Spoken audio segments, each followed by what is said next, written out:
প্রিয় দর্শক, আমার এই ভিডিও আজ আমি যখন রেকর্ড করছি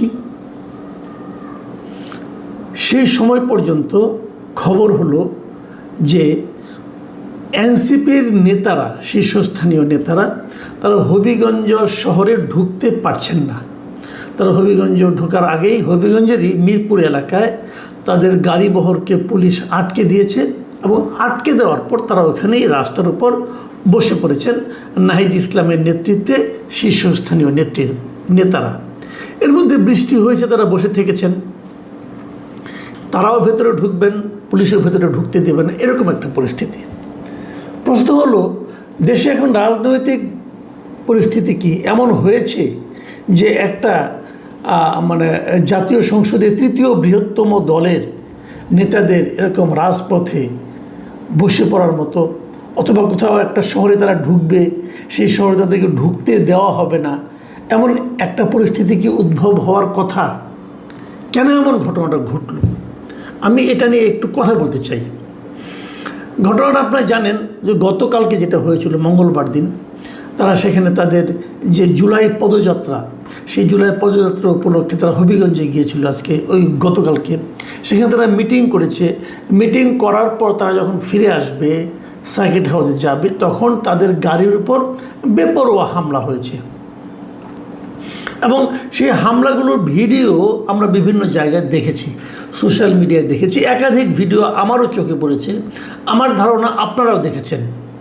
সেই ভিডিওগুলোতে দেখা যাচ্ছে যে তারা এনসিপির যারা নাকি লোকজন যারা আছে তাদেরকে বেধড়ক পিটাচ্ছে, লাঠি দিয়ে পিটাচ্ছে, রড দিয়ে পিটাচ্ছে। এনসিপির লোকজন যে গাড়িতে করে এসেছিল সেই গাড়ির ড্রাইভারকে পিটাচ্ছে।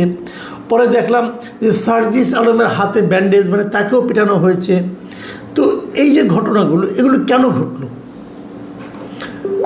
ওখানকার যিনি আপনার ছাত্রদলের যিনি লিডার আছেন, তারা বলছেন যে তারা সেখানে এমন অশালীন কথাবার্তা বলেছে এবং খুবই আপত্তিকর কথাবার্তা বলেছেন ওই জনসভায় এনসিপির নেতারা, বিশেষ করে পাটোয়ারি সাহেব, যে কারণে বিক্ষুব্ধ ছাত্র জনতায় নাকি এই কাজটা করেছে। আর এনসিপির পক্ষ থেকে অভিযোগ করা হয়েছে এই কাজটা করেছে ছাত্র দলের লোকজন। তো ছাত্র দলই করুক আর বিক্ষুব্ধ জনতাই করুক, আমার প্রশ্নটা হলো, কেউ যদি কোনো জায়গায় কিছু কথা বলে, আমি জানি, আমি মানিও এটা, যে এনসিপির নেতাদের কথাবার্তা অশালীন অনেকেরই, বিশেষ করে নাসিরউদ্দিন পাটোয়ারি সাহেবের কথা তো অশালীন বটেই। উনি যেন প্রভোকেটিং ওয়েতে কথাবার্তা বলেন, উনি প্রভোগ করেন যে আমাকে মারো মারো। উনি যখন রাজনৈতিক কথাবার্তা বলেন, প্রতিপক্ষকে আক্রমণ করে কথা বলেন, তখন যেন মনে হয় কি যে উনি আমন্ত্রণ করছেন যে তারপরেও তোমরা আমাকে মারছো না কেন, আমাকে অ্যাটাক করো। তো এই ধরনের কথাবার্তা উনি বলেন, বহুদিন ধরেই বলেন, এবং এইভাবে বলে বলে ওনার বেশ জনপ্রিয়তাও হয়েছে, এটাও সত্য।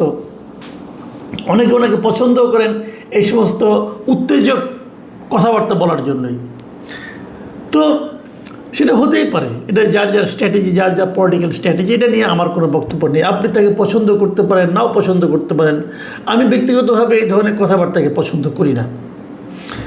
তো নাই হতে পারে। আবার আমার ঘরের মধ্যে আমার ছেলে, ছোট ছেলে, আমার ছেলে ক্লাস 10-এ পড়ে, সে আবার নাসিরউদ্দিন পাটোয়ারিকে খুব পছন্দ করে, করতেই পারে।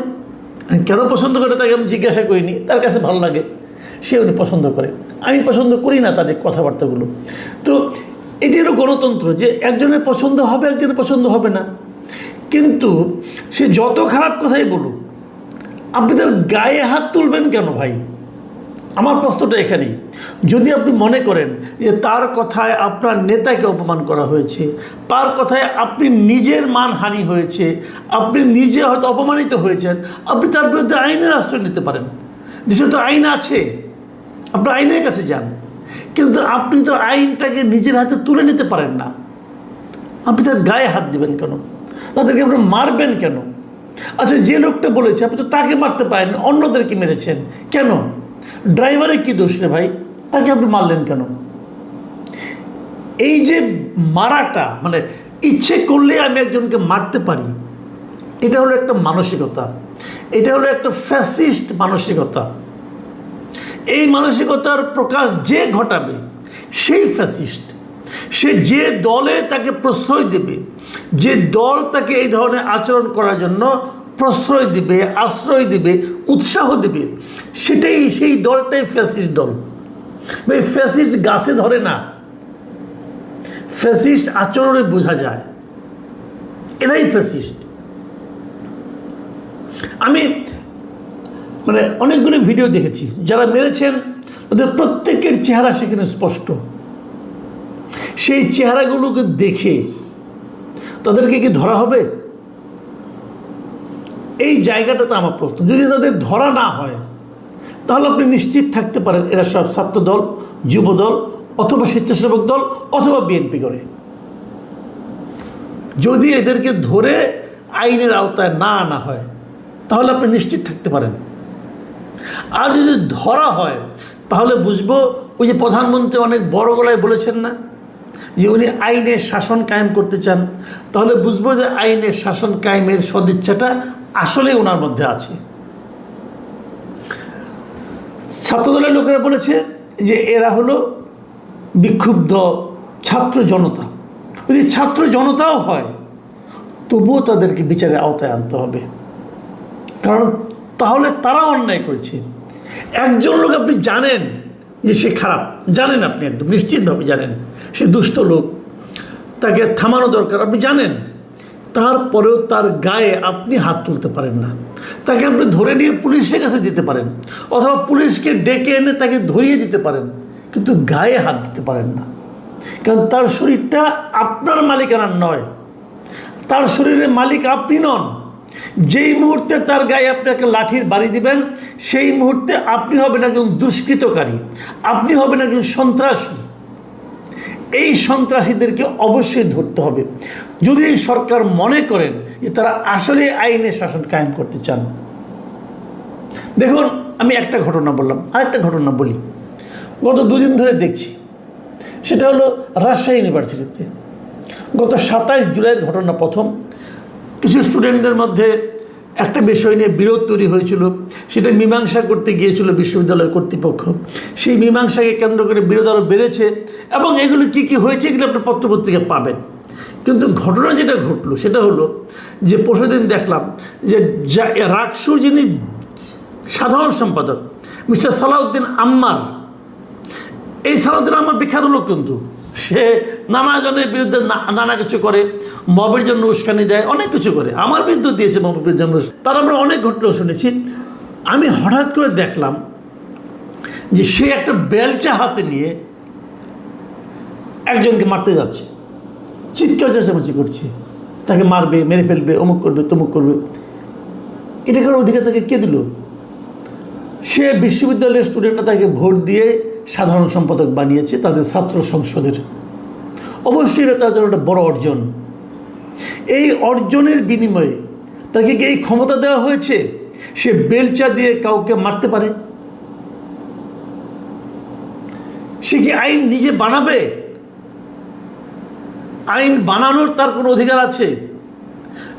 নিজের মতো করে বিচার করে রায় দিয়ে সেই বিচারের রায় বাস্তবায়ন অধিকার তাকে কেউ দেওয়া হয়েছে? দুজন ছাত্রকে পিটিয়ে, গরুর মতো পেটানো হয়েছে। গরুও বোধহয় মানুষ এভাবে পেটায় না। তাদেরও ছবি দেখলাম। এই সালাউদ্দিন আম্মার বাঁশ দিয়ে, লাঠি দিয়ে সে নিজে পিটিয়েছে, এবং তার সঙ্গে অন্যরা ছিল। পেটানোর পর দেখলাম যাদেরকে পিটিয়েছে তাদেরকে পুলিশ অ্যারেস্ট করেছে। অপরাধ কি? অপরাধ হলো তারা নাকি নিষিদ্ধ ঘোষিত ছাত্রলীগের সমর্থক। নিষিদ্ধ হয়েছে ছাত্রলীগ কবে? সেটার এখনও সমর্থক আছে, তার প্রমাণটা কি? তার গায়ে লেখা ছিল যে আমি ছাত্রলীগের সমর্থক, লেখা ছিল। কে সিদ্ধান্ত দিল? সালাউদ্দিন আম্মার সিদ্ধান্ত দিয়েছেন। ওনার কাছে মনে হয়েছে এই লোকটা ছাত্রলীগের সমর্থক, অতএব তাকে পেটানো যায়। বাংলাদেশ কোনো বিশ্বের কোনো আইন এটাকে সমর্থন করবে?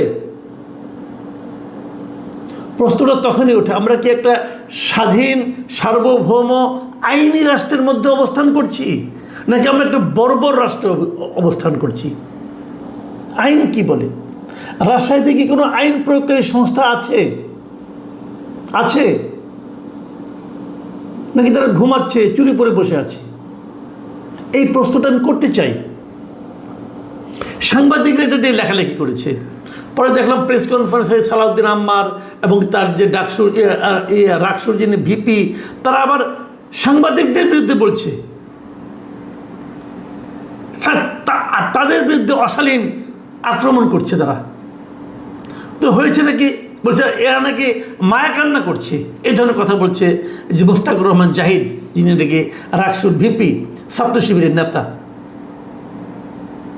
মানে তারা মারবে, পিটিয়ে ফেলে দেবে, সেই কথা বললে পরে হলো ওটা মায়া কান্না।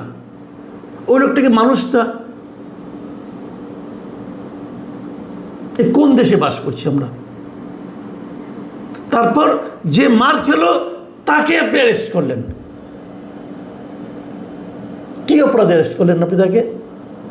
এই যে বিষয়গুলো, এগুলো কিন্তু কেবল দেশের মধ্যে না, দেশের সচেতন মানুষের মধ্যে না, এগুলো কিন্তু দেশের বাইরেও বিভিন্ন মানবাধিকার সংস্থার কাছে কিন্তু এই মেসেজগুলো যায়। তারা আসলে কি, আজকে দেখলাম একটা ইংরেজি দৈনিকে, দ্য টাইমস অফ বাংলাদেশ, সালাউদ্দিন আম্মারকে নিয়ে একটা বড় বিশাল একটা ফ্রন্ট পেজে একটা বিশাল স্টোরি করেছে। সেই স্টোরি দেখা যাচ্ছে সে তার ওই বড় বড় চুল নিয়ে, পাঞ্জাবি পায়জামা পরে, একটা বেলচা কাঁধে নিয়ে সে দাঁড়িয়ে আছে। আর হেডলাইনটা কি, আম্মার্স র্যাকলেস রেইন অ্যাট RU, মানে রাজশাহী ইউনিভার্সিটি। মানে রাজশাহী ইউনিভার্সিটিতে আম্মারের যে বেপরোয়া রাজত্ব, এই হলো সেই লেখার শিরোনাম। ইংরেজিতে লেখা, বিদেশিরা পড়ে না এটা বিদেশিরা পড়ে এদেশের আইন শৃঙ্খলা নিয়ে তাদের কী ধারণা হচ্ছে। রাজশাহী যারা নাকি আইন শৃঙ্খলা রক্ষার দায়িত্বে আছেন, তাদের সম্পর্কে তাদের কত উচ্চ ধারণা হচ্ছে। বিশ্ববিদ্যালয় কর্তৃপক্ষ হয়তো, বিশ্ববিদ্যালয় কর্তৃপক্ষ করবে তো কী করবে, তারা তো নিজেরাই ভয়ে কাঁপে।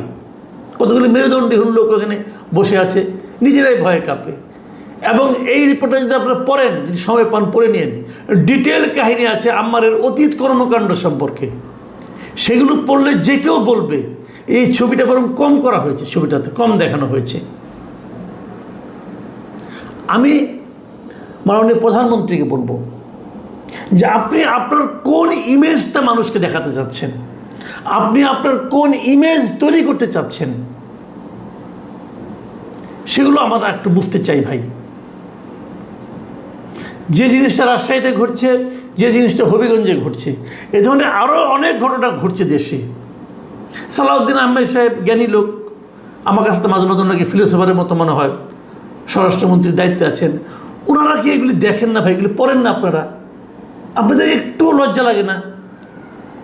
আরেকটা কথা বলি, সেটা হলো হবিগঞ্জে যে গতকালকে ঘটনা যেটা ঘটেছে, এরপর আজকে আবার যে এনসিপির লোকজন সেখানে গেছে, এটা ওরা আমার কাছে একটু বাড়াবাড়ি মনে হয়েছে।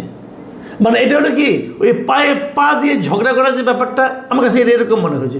আপনাদের কালকে অনুষ্ঠান করেছেন, আপনাদেরকে আপনারা প্রহিত হয়েছেন, আপনি তার বিচার চান, কিন্তু আবার আজকে ওখানেই আবার অনুষ্ঠান করতে হবে, এই জেদ, এর কী মানে আছে ভাই? আপনাদের সঙ্গে তো লোক নেই, আপনাদেরকে জিনিস বুঝতে হবে, এই লোকগুলো দুষ্ট।